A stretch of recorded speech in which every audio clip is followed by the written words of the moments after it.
Hello viewers, आज हम लोग डिस्कस करने जा रहे हैं यूकैरियोटिक जो सेल है उसके अंदर रेप्लिकेशन को। तो चलिए देखते हैं। अगर हम यूकैरियोटिक सेल की बात करें तो हम लोग जानते हैं कि उसके अंदर लार्ज जीनोम मौजूद है और कम्प्लेक्स किस्म के क्रोमोसोमल स्ट्रक्चर हैं, इसीलिए इनकी जो रेप्लिकेशन है उसका प्रोसेस भी एक कम्प्लेक्स प्रोसेस है।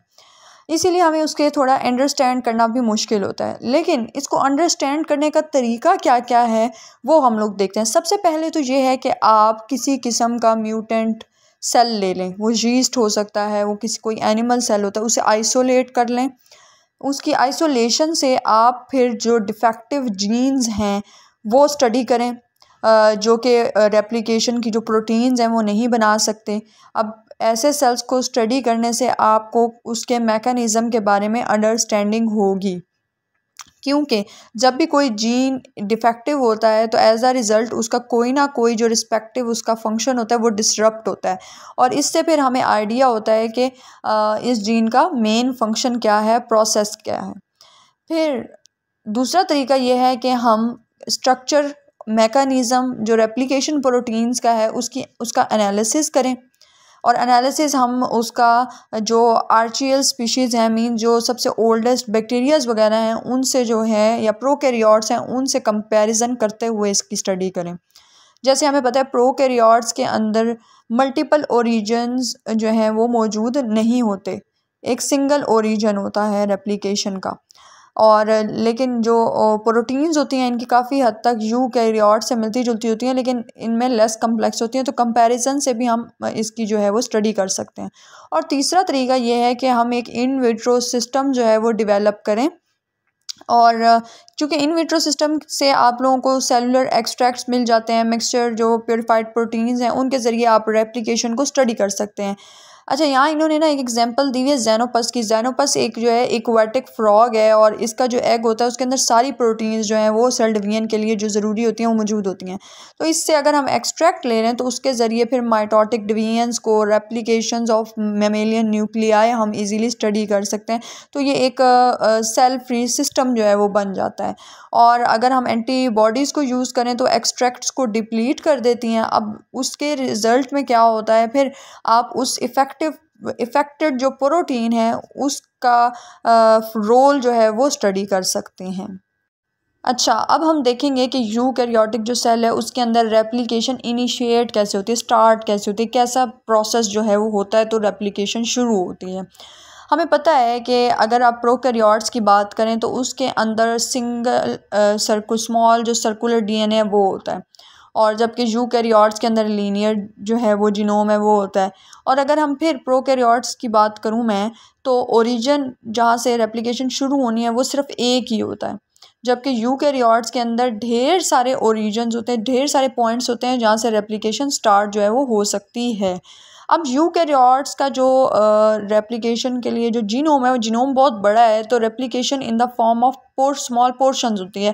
वो जो पोर्शंस होते हैं उन्हें हम रेप्लिकॉन्स बोलते हैं, और वो जो रेप्लिकॉन स्मॉल स्मॉल पोर्शंस होते हैं उन सब का अपना अपना ओरिजिन होता है। मीन्स ये कि उनका अपना स्टार्टिंग पॉइंट होता है रेप्लिकेशन के लिए, और वो जो रेप्लिकेशन फॉर्क बन जाता है वो दोनों साइड्स पर मूव करता है, दोनों साइड्स पर ओपनिंग करता जाता है, और फिर जो है रेप्लिकेशन जो है वो करता जाता है। और ह्यूमंस के अंदर तकरीबन 10,000 से 1 लाख तक जो है ये ओरिजिन्स डिफरेंट मौजूद होते हैं। जैसे प्रोकैरियोट्स में तो हमने एक ही पढ़ा है, ओरिजिन होता है, उसी से ही सारी रेप्लिकेशन हो जाती है, लेकिन ये जीनोम बड़ा है तो 10,000 से 1 लाख तक के ओरिजिन्स हैं, स्टार्टिंग पॉइंट्स हैं रेप्लिकेशन के बेसिकली। और ये क्या होता है कि रेप्लिकॉन सारे के सारे तो वो नहीं होते, एक ही दफ़ा में रेप्लिकेट नहीं करते, 10 to 15% रेप्लिकेट करते हैं एक स्पेसिफिक टाइम में, एस फेज़ के अंदर बेसिकली, क्योंकि एस फेज़ के अंदर डीएनए की सिंथेसिस रेप्लिकेशन होनी होती है। तो जो रेप्लिकॉन करीब करीब मौजूद होते हैं, जो पार्ट करीब करीब मौजूद होते हैं, वहाँ पर जो रेप्लिकेशन है वो एक साथ ही शुरू हो जाती होती है मेनली। तो इस तरह से फिर जो है रेप्लिकेशन रेप्लिकॉन्स में जो है वो स्टार्ट होती है। अच्छा, अगर आप ये डायग्राम देखें तो इसमें सबसे पहला एक लीनियर स्ट्रैंड है जिसके ऊपर लिखा है ओरिजिन ऑफ रेप्लिकेशन। वो जो लाइन शो कर रही है वो ये है कि इस स्ट्रैंड के ऊपर 3 फ़िलहाल ओरिजिन्स हैं जहाँ से रेप्लिकेशन शुरू हो सकती है। अगर आप निचला स्ट्रैंड देखें तो अब क्या हो गई है, रेप्लिकेशन शुरू हो चुकी हुई है, फॉर्क बन चुका हुआ है, ऊपर एक स्ट्रैंड बन गया है, नीचे भी एक स्ट्रैंड बन गया, लीडिंग लैगिंग स्ट्रैंड्स बनना शुरू हुए। ये एक पॉइंट पे हुई है, फिर उससे अगले पॉइंट पे जो है वो हो रही है रेप्लिकेशन। अगर आप इसी तरह से देखें तो रेप्लिकेशन फॉर्क बन गया हुआ है। और सबसे लास्ट अगर आप देखें तो जाहिर सी बात है रेप्लिकेशन बाय दोनों तरफ चल रही है, राइट साइड पे भी, लेफ्ट साइड पे भी। तो इस तरह से रेप्लिकेशन बढ़ती जा रही है। तो इस तरह से क्या है, ये दिखाया गया वक्त के साथ साथ कैसे ओरिजिन्स पर रेप्लिकेशन जो है वो होती जा रही है, न्यू स्ट्रैंड्स बनते जा रहे हैं टेम्पलेट स्ट्रैंड से।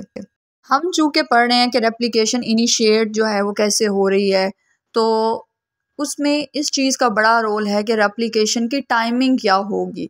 तो रेप्लिकेशन की जो टाइमिंग है वो डिपेंड करती है जीन्स का जो एक्टिविटी लेवल है उस पर, और जो कंपैक्शन की स्टेट है उस पर। मीन्स ये कि जीन्स किस जगह पर एक्टिव हैं, किस जगह पर इनएक्टिव हैं, किस हद तक कंपैक्शन है, लूजली पैक्ड हैं, टाइटली पैक्ड हैं। ये दोनों फैक्टर्स जो हैं वो टाइमिंग ऑफ रेप्लिकेशन को इफ़ेक्ट करते हैं। जैसे कि अगर मैं आपको बताऊं तो हमारे पास क्रोमाटिन क्रोमोसोम दो तरह के हम होते हैं, यू क्रोमाटिन होते हैं, हेट्रोक्रोमाटिन होते हैं। अब रेप्लिकेशन तो दोनों की होनी है, लेकिन मैंने जैसे कहा कि वो दोनों फैक्टर डिटरमाइन करेंगे पहले कौन रेप्लिकेट होगा और बाद में कौन रेप्लिकेट होगा। जैसे कि अगर मैं बात करूं हेट्रोक्रोमाटिन की, हेट्रोक्रोमाटिन बेसिकली कॉन्सिस्ट करता है टाइटली पैक्ड जो जीन्स होते हैं उन पर, और ये जीन्स बेसिकली इनएक्टिव होते हैं, नॉन कोडिंग होते हैं। मींस इनसे कोई फर्दर प्रोटीन्स, कोई फर्दर इनका रोल जो है वो नहीं होता। बेसिकली आप कह लें साइलेंस टाइप के जीन्स होते हैं ये, जिनका कोई रोल नहीं होता। हाईली मिथाइलेटेड इन पर रीजन्स होते हैं, क्योंकि मिथाइलेशन ही स्टॉप कर देती है जीन के एक्सप्रेशंस वगैरह को। तो ये जो होते हैं ये लेट रेप्लिकेट होते तो एस फेज़ में ही रेप्लिकेशन है, but in the late S phase इनकी क्या होती है, रेप्लिकेशन। जबकि जो यू क्रोमाटिन है रीजन, हमें पता है इसके अंदर एक्टिव जीन्स होते हैं और लूजली पैक्ड होते हैं, और इनके ऊपर एसिटाइलेटेड रीजन होता है। मिथाइलेटेड हिस्टोन्स नहीं होती, एसिटाइलेटेड हिस्टोन्स होती हैं, और जिसकी वजह से इनकी जो है क्या होती है, ट्रांसक्रिप्शन होती है, फिर ट्रांसलेशन होती है, फिर प्रोटीन्स वगैरह बनती है। मीन ये जीन एक्सप्रेस होती हैं, तो एज अ रिजल्ट इनकी जो रेप्लिकेशन है वो सबसे पहले कराई जाती है।